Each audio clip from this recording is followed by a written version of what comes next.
Hey, I'm Matt. Today we're going to build this modern desk using ambrosia maple. Let me show you how I did it. Uh-oh. Very first thing I got to do is cut down this beautiful piece of ambrosia maple into manageable lengths so that I can build the tabletop. And I cut it just over 5 foot long. So here's the dealio.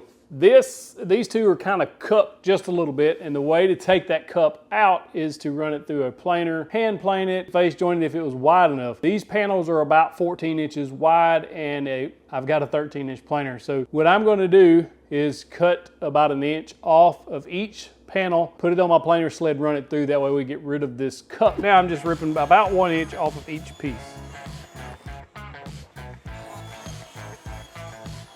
The bow that it has in there is really not all that terrible. You can see there's a gap right there in the middle. I'm just going to shim that up with some very thin strips that I just cut on the table saw. So I'm going to put that on the planer sled. Now it's time to run it through the planer. You can see I got hung up on this hose and really caused me some trouble. Move the hose out of the way. Now that I got it going, I just planed one side down with the planer sled, and then I flipped it over without the sled, planed the other side to get a flat surface. Then I took it over to the jointer and jointed one edge of each board. Check the description below for a link to build plans as well as all the supplies used to build this desk. I got these pretty close to parallel to each other. They're not perfect, but they're really, really close. Too much is not enough. Thundery. Look at all the stuff.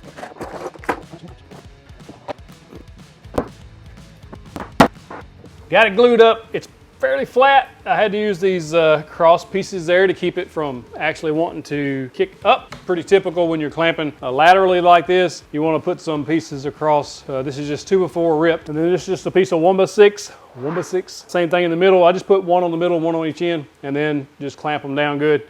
That should be good. We're going to let this dry.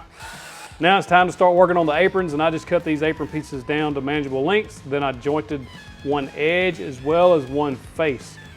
Then I cut out the pieces for the legs out of the wider stock. Then I moved my table saw fence over to about 2.5 inches and started ripping down my apron pieces.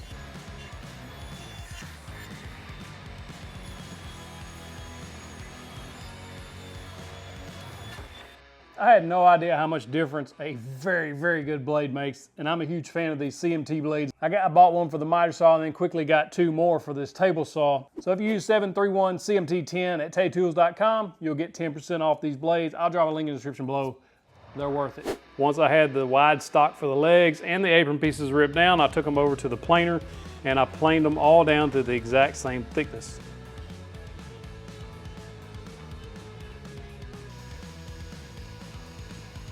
So what happened was the shop vac filled up and I didn't stop. I just unplugged the hose and now we got a mess.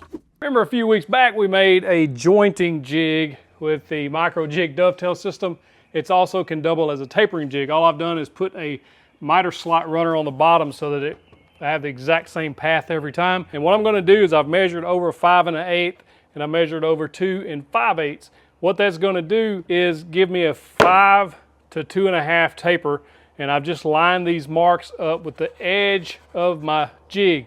That way I don't really have to build a bunch of spacers or tack on some type of stops all on here. I just measure over, keep them lined up. They should be very, very close to the same. And I'm gonna do that for 4 legs. Let's do it, let's do it, let's do it.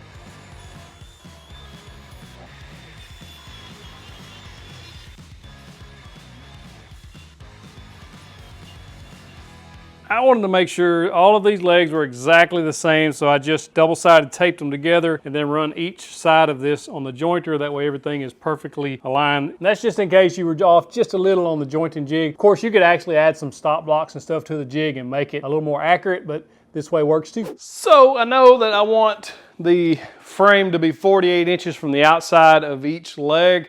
I've got these cut at 10 degrees on the top and the bottom parallel angles. So I'm just going to measure over. So I went ahead and cut one of the aprons at a 15-degree angle because that's what matches this. I'm just going to measure over and make sure we're at 48 inches here from outside to outside. Once that's done, I'll just make a mark. Once I have this one marked, I'll cut this at a 15-degree angle and then I'll just duplicate that on the second rail. And again, if it's not perfect, it doesn't really matter. You're not making a clock so long as these two pieces are the same, you'll be fine. So for each end apron, there's two pieces here. I set my saw on 10-degree angle, and then I ripped a 10-degree angle parallel on each side of that piece. Cutting your legs, you've got a square side, and then we've got the tapered side. You want to turn the square side to the fence of the miter saw and cut that 10 degrees up here, and then a parallel angle 10 degrees on the bottom. I want my desktop to be about 30 inches tall, and so that's what I've got here. So I've cut these legs from the long side of the bottom of the angle, So I'm at about 29 1/4 from the long side of the bottom angle to the short side of the top angle. And then once you put the 10-degree angle on there and the desktop, it should be about 30 inches, give or take. Not building a clock. I've already cut this one to length, so I'm just going to use it as a template to cut the others.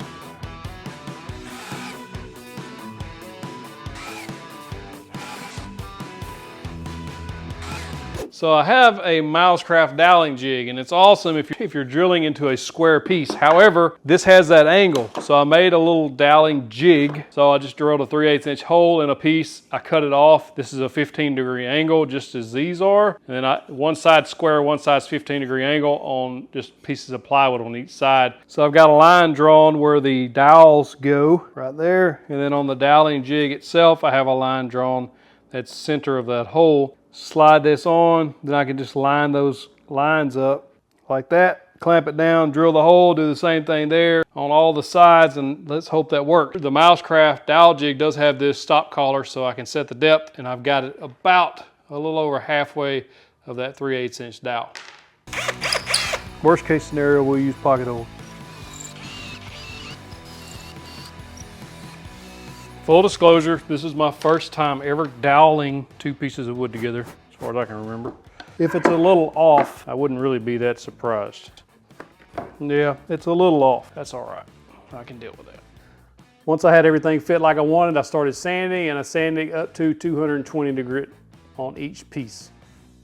Then I just squared up each edge with a straight edge and a circular saw.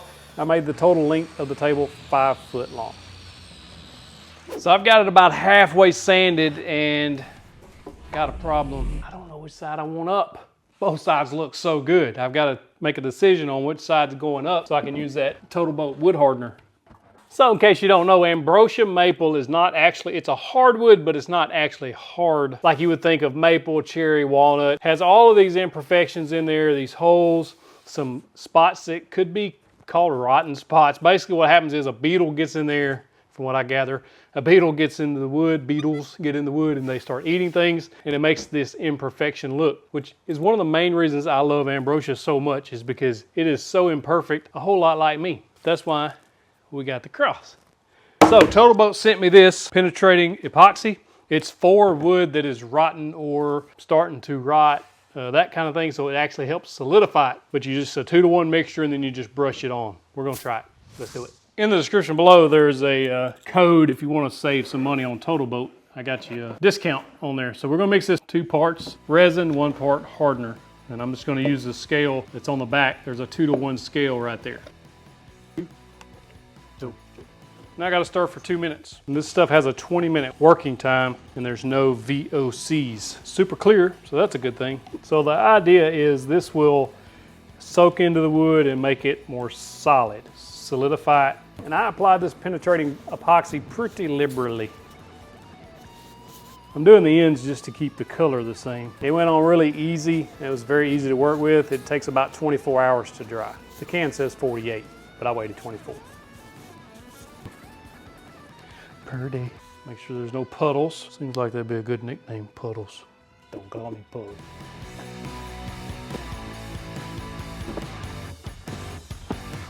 You should probably go over there so that way I don't get in your way. Try that, you should be able to see better from there. Dry fit is what I'm doing now. I want to make sure that it's not a total screw up.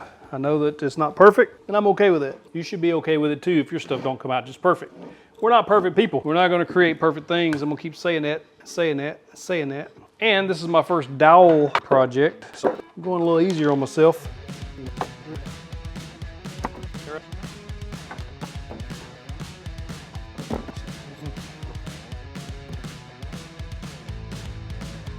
So I'm gonna glue this up, cut some slots for the tabletop fasteners, and it'll be ready.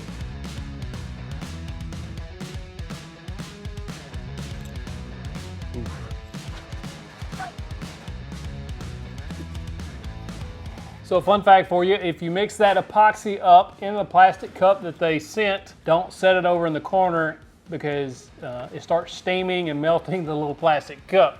So I put it outside and got epoxy on the floor. I didn't know that it would melt the cup, but I do now. Now we're fixing to glue the frame up, get everything clamped together and let that dry, and then we'll be ready to rock and roll.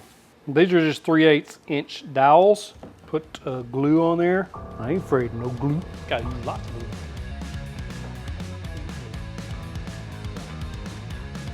Where that mallet at?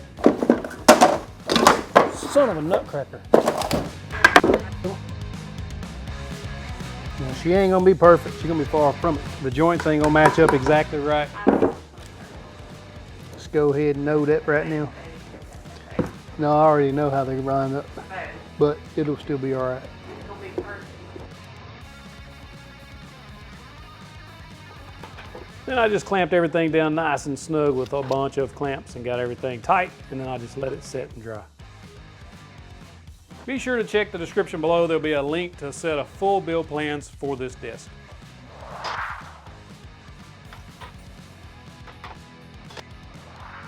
Got that dude clamped up. That's where these Harbor Freights, these silver clamps you see, those are Harbor Freight 60-inch clamps. They're perfect for that. For one, they're very lightweight and they do a good job. If I did this very often, I would probably just buy a Festool domino. It would be so much faster. That same very small 45-degree chamfer I did on the top, I'm gonna do the same thing on the bottom of the legs just to keep them from splitting or whatever. People say that. I don't know if it's true. I'm doing it. I think. Yeah, let's do it.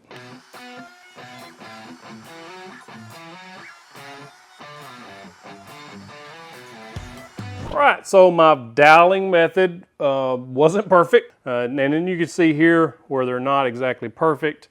And I just need to practice some more. I'm okay with that. I really am. I mean, they're pretty consistent, probably a 64th or so, except for this one, which is way off. I don't know what I did. It's about an 1/8 inch. I'm going to actually just take it on the table saw, my little sled, and rip the very top of this off about an 1/8 inch to make everything nice and level. Again, I'm not perfect. I never claimed to be perfect, but I'm trying to learn new things. Once the glue was dry, I took it out of the clamps and I just started sanding again down to 220. I just wanted to make sure there was no glue or any rough edges, anything like that.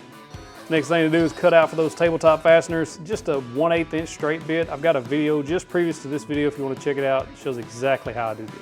After 24 hours, I come back and I started sanding this epoxy at 60 grit, and I went all the way up to 220 on the whole tabletop so that I have a nice smooth surface to spray my finish onto. Oh, and don't text and sand, that's not good.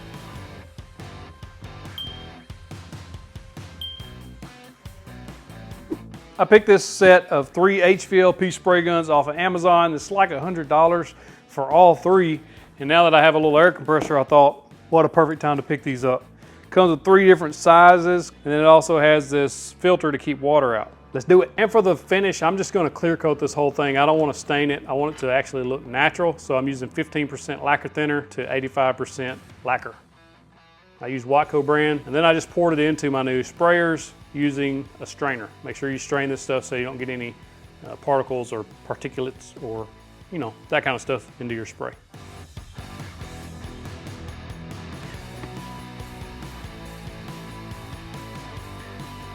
Make sure you got a mask, and the reason I'm spraying indoors is because it was coming a storm this day.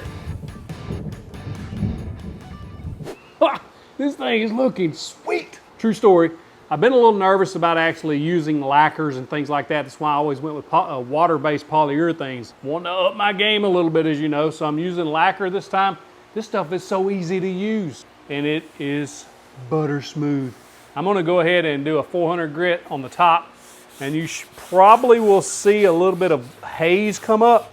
I really don't have a whole lot of high spots though. It's actually pretty smooth as is. The finish is phenomenal. Phenomenal. You can feel a little bit of rough on the edges. I want to make sure and hit those before I put the final coat on. I'm actually going to move the camera inside because I don't want lacquer on this lens.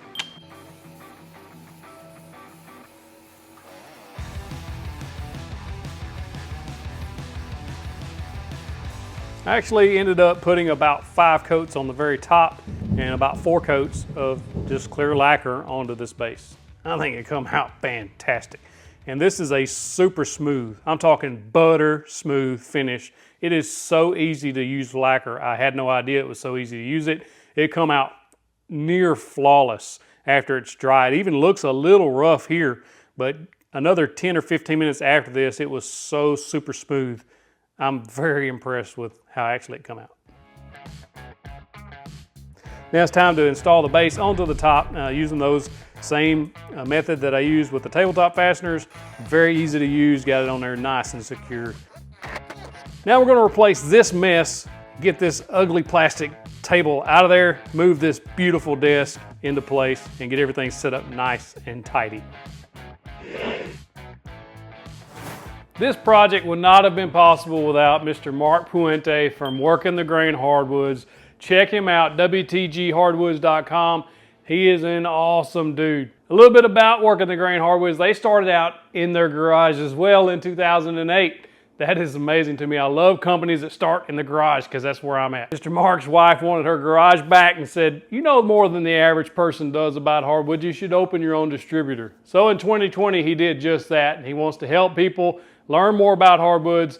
Working the Grain has 25 exotic species as well as 10 domestic species of hardwoods, as well as turning supplies for pins and blanks. So go check them out.